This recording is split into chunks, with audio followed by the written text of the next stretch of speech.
So one of the things that kind of motivates me is I've got I'm early 60s, around 60, retired 6, 7, 8 years, somewhere in there. I want to make sure that I've got some time, outside of having the stress of a day-to-day sort of job. And so my dad passed away early from Alzheimer's. So, I kind of see what that did to our family. And I want to make sure that I don't end up where I'm working till I'm 75 and then it's too late. But that could happen to us on any day. It could, yes. What do we do with that life? We're getting outside technology, but that's real. There's one day physically we're all going to not wake up. Right. Right. What's the best way to live life to prepare for that? Because I think it's always about the ones that are left behind. Because what you said, what it did to your family when your dad passed, and so we want to leave them in the best shape we can. Right. We want to prepare them.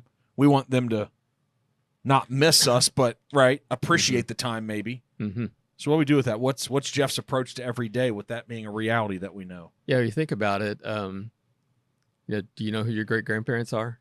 So how quickly people forget. 3 generations is what forget they say. Who you are, Yeah. right? So make an impact on your kids, your family. You can make an impact on them so that they can carry on your values and those sorts of things. That's about all you can do. And make sure that while you're here, you're making an impact, whether that's through volunteer work, all sorts of different things that you can do to help the community. Make it just a little bit better. Yep, 1% better. That's what they say. Just Right. 1% better every day. Right. That idea, if you really spend time on that 1%, because things compound in life, good and bad compound. Are you talking about Darren Hardy's book? Yeah. I read that. Yeah, the compound effect. It's Right.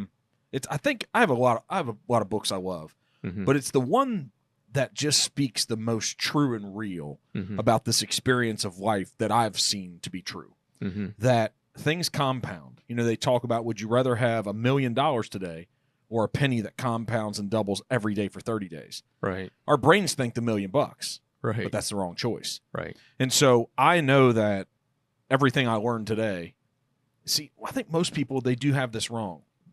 They think what they learned today makes them 1% better tomorrow. Yeah, but that's not the real perspective. The real perspective is, tomorrow, but then you compound it again tomorrow.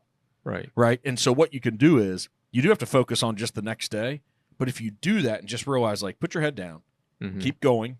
We're going to have some losses. We're going to have some failures. We're going to have some tough days. But if you get through tomorrow and it's a little bit better, if you learn a little bit more, the next day you can be double better. Right. All of life's that way. Being a friend, I'm sure your experience of being a dad, I bet there's things that you learned. You're like, right. Probably wouldn't do it that way again. Yeah. Right? Exactly. So the next time you face it, you're better. And then it's not only that the next time you face it, you're better. The person that you've become to deal with the next time, then you're ready to even go to another level. That's what business is. Right. Right. So I know Jim Rohn, he's one of the best thought leaders. He's not around anymore. But he talks about, it's not about how much money you make. It's about the person you become that then is able to make a lot of money. Right. It's the person you become that you learn through being a parent that then makes you a better parent. So what's your thought about that, about this 1% better? How real is it? Yeah, so it's something. So I have a bunch of quotes on my whiteboard in my office. One of them is make something happen every day. So just kind of thinking about what can I do, and it going into that same sort of thing, 1% better. What can I do to improve a process, to make the business better? So, they say working on the business instead of in the business, right? So what can I do to make this business run more efficiently so that when I do get to that end goal, it's going to be a lot more smooth for everybody. Do you have a word? Does Jeff Chandler, does he have a word? I don't have a word. I have lots of things written on the board. Yeah? Like you wouldn't have like a word like elite or greatness or awesome or amazing or I don't know. Like is there something you go back to? There's not one? Not really, no. I have a lot of sayings. I have, done is better than perfect is another one I love to say. I'm kind of a perfectionist, so a lot of times I'll kind of get into something and I want to do it over and over and over again until I get it just right. So you have a good relationship with the word perfectionist then? That's probably a good word. a lot of people have a bad relationship with that. It paralyzes a lot of people. Right. Because they're so worried about being perfect they never get started. Right. Yeah, just get going. you're gonna mess up, Yeah. and it's okay to mess up because that's what you learn from is messing up. Yeah. So your idea about being a perfectionist is you just want to do it so well, you keep going until you so-called perfect it. Right. Well, that's good. That's work ethic. That's grit. That's determination. Mm-hmm. Yeah. So you get started. So you don't wait until you're perfect.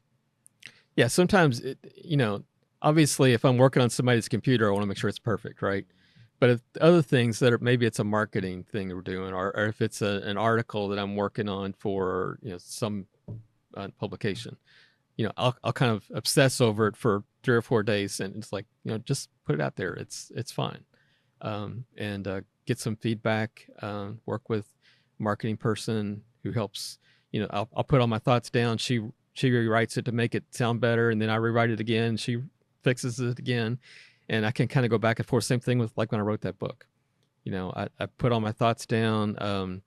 I worked with somebody who was a good writer, who wrote everything, and then went back and we edited it back and forth for 3 or 4 months probably. So you're good at relying on the other folks that are really good at their thing. Right. Yeah. I wrote a chapter of a book and it's terrible. The book's really popular now. 39 people got together and they asked me to write, and I wrote it in one night. Mm-hmm. I probably didn't take the time, but it's terrible. But the funny thing is, people acknowledge even if it's bad. Mm-hmm. And then it shows me like what not to do again, Right. like write it better, but relying on those folks. There's so many people afterwards that have said, Mark, I could have edited that for you. I'm like, I know it's so bad, I'm never going to go back and read it, but everyone else is buying it to read it. Yeah, just get started. Just do the thing.